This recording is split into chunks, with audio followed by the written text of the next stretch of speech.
Hoy vamos a comenzar a primera aula do capítulo 5. Hoje eu vou ministrar a aula 5.1 e a aula 5.2. São aulas bem curtas e eu pretendo ministrar o capítulo 5 nesta semana, incluindo a aula de exercícios, tá bom? Então, esse capítulo trata de reatores ideais para reações simples. Nesta primeira parte, eu vou ver reatores ideais descontínuos, é dizer, o reator em batelada, eu conheço como coloco como BR, batelada, batch reactor, e vou colocar um exemplo. Esta aula foi preparada usando o capítulo 5 do Levenspiel. Então, vamos começar. Nesse caso, o que eu preciso conhecer para projetar reatores? As equações de desempenho ou equações de projeto de reatores para diferentes sistemas. Neste caso, nós vamos falar sobre as equações de projeto ou de desempenho, que são conhecidas dependendo do reactor, do livro, ele fala equação de desempenho ou equação de projeto de reações para sistemas homogêneos. E vamos tratar dos três reatores ideais. Hoje eu vou tratar do reator em batelada e do reator CCTR. Nós vamos falar desses dois. Então, o reator em batelada, reator BR, eu coloco como a sigla BR, reator em batelada. Nesse reator, o que nós temos? Os reagentes são carregados e misturados em temperatura igual a zero, em tempo igual a zero, é dizer, tempo inicial, eu faço a carga, reagente e a mistura. A reação ocorre durante um determinado tempo e no final da reação a mistura ela é descarregada do reator. É uma operação descontínua, em estado não estacionário, então eu tenho que a concentração do reagente A e sua conversão são uma função do tempo, então elas variam com o tempo.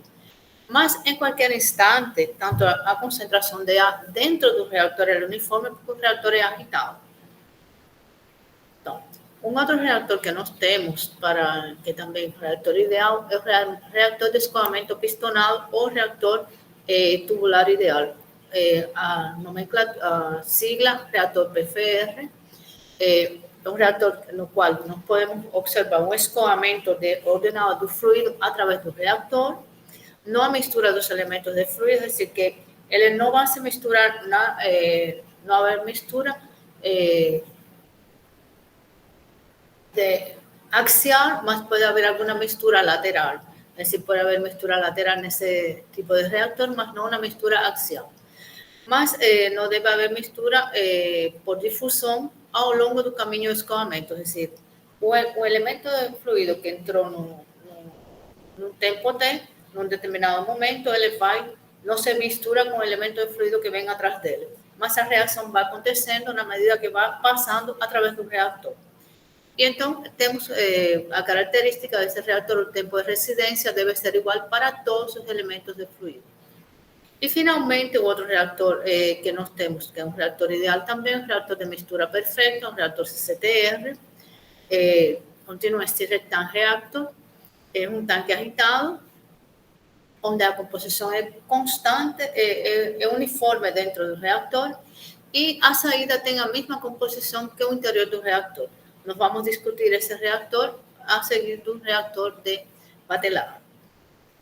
Então, esses três reatores são os três reatores ideais, que são reatores que são as suas equações, o seu tratamento matemático é fácil, e um desses reatores pode ser a melhor forma para promover o contato entre os reagentes sem importar o tipo de operação. É dizer, pode ser ou não, mas um desses reatores pode ser. Mas para o projeto de reator, normalmente os reatores reais se aproximam dos reatores ideais. Então, nós temos que nós vamos ter em conta o volume do reator, que é o volume, na verdade, o volume do reator, nós vamos tomar como o volume do fluido dentro do reator. Se se refere ao volume do reator, então, deve ser assinalado como tal.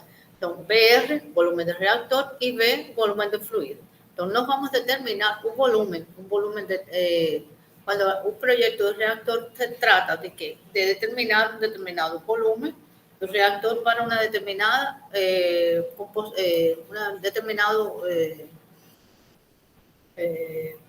concentração na saída ou conversão na saída do reagente.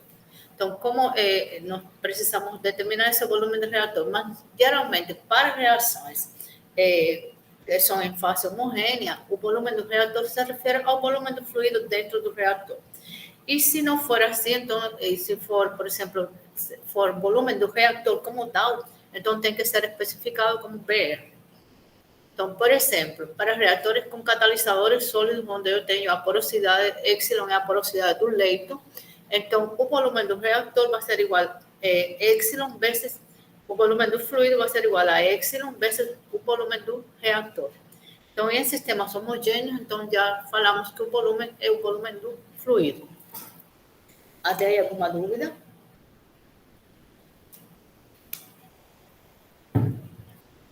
Vamos continuar. Então, vamos então trabalhar com reatores ideais descontínuos, que é o que nós vamos, a primeira parte que vamos trabalhar. Então, vamos agora falar sobre o balanço de materiais para o componente A. Sempre eu vou fazer o balanço de materiais para quem? Para o meu reagente limitante, o componente A nesse caso.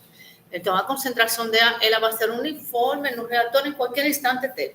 Em um instante T, ela é uma composição. Ela vai variar de um instante para outro. Mas em cada instante ela vai ser uniforme, ela não varia em um momento determinado. Então, eu posso fazer então um balanço total no reator e não um balanço diferencial. Então, como o sistema é descontínuo, não tenho entrada nem saída durante a reação. Eu carrego o reagente, a reação acontece, e no final da reação eu descarrego o sistema. Então, eu não tenho entrada e saída durante a reação.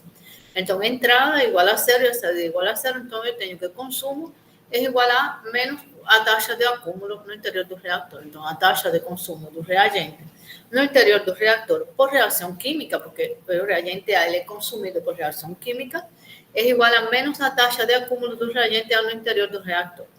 Então, o consumo de A e o acúmulo de A vão estar em moles pela unidade de tempo, tá bom? Unidades de mol por a unidade de tempo. Os termos, então, do balanço de massa. Porque nós temos consumo por reação química. Consumo por reação química é igual a menos a taxa de reação vezes o volume do fluido. Então, moles de A reagido na unidade de tempo, na unidade de volume, vezes o volume do fluido. Acúmulo de A, variação do número de moles de A em função do tempo, é igual a quê? A variação do Na0 vezes 1 menos a conversão em função do tempo, que é igual a menos o número de moles de A iniciais vezes a variação da conversão em função do tempo. Então, substituindo no balanço de massa, eu tenho que menos a taxa de reação vezes o volume é igual ao número de moles iniciais vezes a variação do número da conversão em função do tempo. Então, o que eu tenho que fazer? Separando variáveis para integrar, eu posso ter o tempo no qual eu vou chegar a uma determinada conversão. Então, esse tempo, para obter o tempo necessário para obter uma conversão determinada, por exemplo, uma conversão de 90%, que eu quero ter uma conversão de 90% do reagente, eu necessito saber o tempo. Então, o tempo vai ser igual a quê? Ao número de moles iniciais, integral de 0 até a conversão XA, que seria, por exemplo, 90%, que é o que eu quero, 0,9, vezes a variação da conversão em função de quê? Da taxa de reação, dividido a taxa de reação vezes o volume. Então, a equação geral para obter a conversão para esta equação, que é a equação 3, é uma equação geral para obter a conversão, para obter uma determinada conversão para uma operação isotérmica ou não isotérmica. É decir, esta é a equação geral. Ela é tanto para operação isotérmica quanto não isotérmica. Agora, se eu tenho que, o que eu vou ter que variar durante a reação? Se o volume da reação varia durante a reação, se eu tenho variação de volume, ele vai permanecer dentro da integral, e a taxa de reação ela permanece sempre dentro da integral, porque ela vai depender da conversão e ela varia durante a reação. Então, quais são as simplificações que eu posso fazer a essa equação? A equação anterior, a equação 3. É decir, a esta equação, que simplificações eu posso fazer? Se eu tenho a densidade constante, então quer dizer que eu não tenho variação de volume. Então, o número de moles dividido o volume sai, número de moles iniciales sobre el volumen es igual a concentración inicial de A. Entonces, un tiempo va a ser igual a concentración inicial de A integral de 0 a X A veces a variación de conversión en función de taxa dividido a taxa de reacción. Eso es igual a menos a concentración inicial de A sobre la concentración de A veces a variación de concentración de A dividido a taxa de reacción. Eso es colocando en función de concentración. Para cualquier valor, para epsilon A igual a 0, cuando no tengo variación de volumen. Entonces, esta expresión que eu posso usar tanto conversão quanto concentração é quando eu não tenho variação de volume. Agora, se eu tenho variação da densidade, quer dizer que eu tenho variação do volume durante a reação, é dizer, que eu posso dizer que o volume é igual ao volume inicial vezes 1 mais epsilon A vezes a conversão. Lembrem que epsilon A é o fator de expansão. Então, eu tenho que o tempo vai ser igual a NA 0, integral de 0 até XA, variação de XA sobre a taxa de reação vezes o volume inicial, vezes 1 mais epsilon A vezes a conversão, é igual a que B0, volume inicial, ele sai, e então NA0 dividido B0 e CA0, é igual a integral de CA0, integral de 0 até a conversão de sellada, vezes a variação de conversão em função dividido por la taxa de reação multiplicado por 1 mais epsilon A vezes a conversão. Então, este é no caso de que eu tenha variação do volume com respeito durante a reação. Então, essas equações elas se aplicam tanto para operações isotérmicas quanto não isotérmicas. Então, mas no caso que eu tenha condições não isotérmicas, é necessário conhecer como varia a temperatura, a taxa de reação com a temperatura. A variação da taxa de reação com a temperatura e como ela afeta nos reatores, nós vamos estudar mais à frente. Então, agora nós vamos estudar a parte isotérmica. Mas, de toda forma, o caso geral, a equação geral que é o tempo igual a integral integral de 0 até XA, desde XA, sobre a taxa de reação vezes o volume, é decir, não é mais do que esta é a curva. E então, como a integral é a área abaixo da curva, então a área abaixo da curva vai ser igual a quê? Ao tempo dividido o número inicial de moles. Para quando eu ploto inverso da taxa de reação vezes o volume em função da conversão. Mas eu também posso plotar o inverso da taxa de reação em função da conversão e a área abaixo da curva, que também seria integral, vai ser igual a quê? Ao tempo dividido a concentração inicial. Também eu posso, outra forma, em função da concentração, se eu não tenho variação de volume para sistemas a densidade constante, neste caso, o inverso da taxa de reação em função da concentração inicial, da concentração de A, eu tenho da concentração inicial à concentração final, na saída, então a taxa, a curva, que a área abaixo da curva vai ser igual a quê? A o tempo de reação. Agora, isso no caso de reatores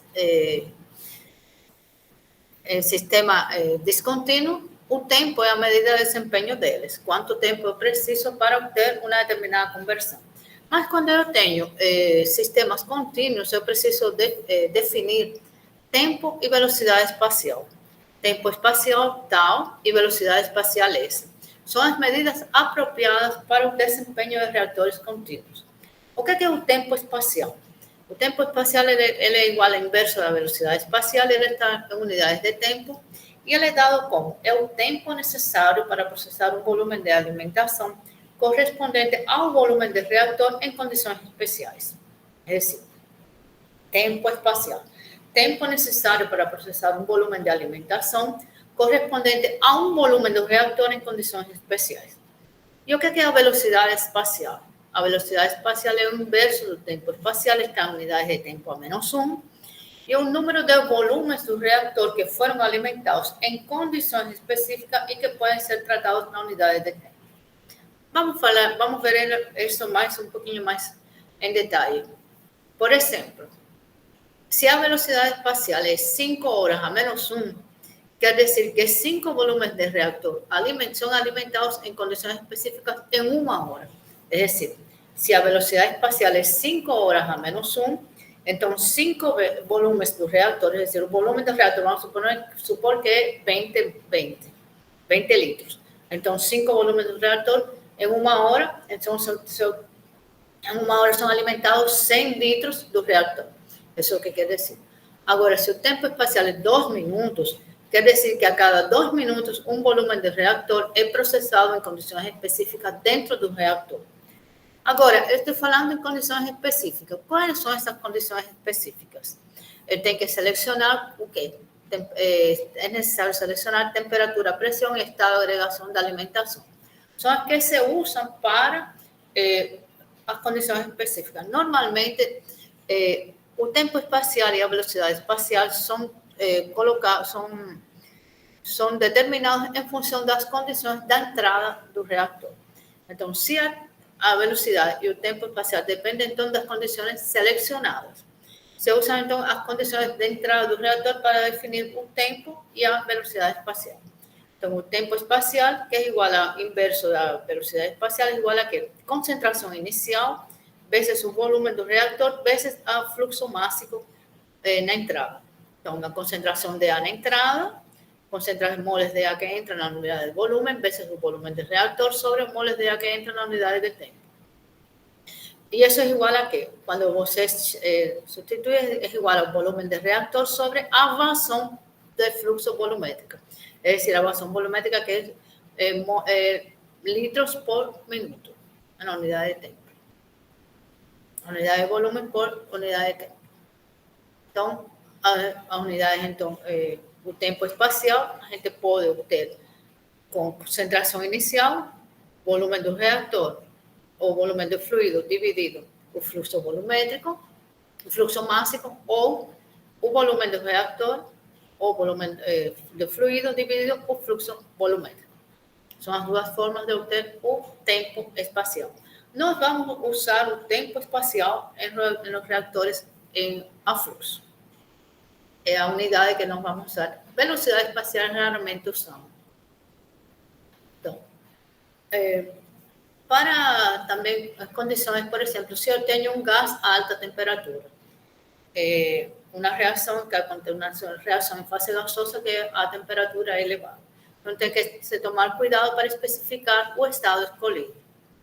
Então, a relação entre o tempo espacial, a velocidade espacial e o tempo espacial para as condições reais de alimentação e as condições padrão de linha. Então, o tempo espacial numa condição padrão é igual ao inverso da velocidade espacial na condição padrão, é igual a quê? Concentração inicial na condição padrão, que foi definida, vezes o volume dividido o fluxo máximo, é igual ao tempo espacial, vezes a concentração inicial na condição padrão sobre a concentração inicial, e é igual ao inverso da velocidade espacial, vezes a concentração inicial na condição padrão sobre a condição normal, a condição da entrada. Mas, normalmente, a gente usa as condições na alimentação. É raro a gente usar esta definição, tá bom? São casos que eu preciso usar, por exemplo, nesse caso, gases a alta temperatura, que eu precisaria possivelmente usar condições padrão. Mas é muito raro que eu use outras condições que não sejam as condições da alimentação para calcular o tempo espacial desses reatores. Então, vamos ver um exemplo da parte de reatores embatelados. Então, o exemplo é a reação de isomerização de cis-trans em fase líquida do buteno se apresenta como A, formando a isomerização de cis-buteno em trans-buteno. A reação é de primeira ordem, então a taxa de reação é igual a K vezes a concentração de A. E ela ocorre em um reator embatelado de volume constante igual a 100 litros. E a constante cinética da reação é igual a 0,23 minutos a menos 1. Calcule o tempo necessário para diminuir o número de moles até 1% do valor inicial. Então, é o que eu tenho. Eu tenho a constante cinética da reação, eu tenho o volume do reator também, e eu tenho que a reação é de primeira ordem. Então, o tempo vai ser igual a quê? Integral desde NA0 até NA na salida vezes a variação do número de moles sobre K multiplicado por o número de moles de A.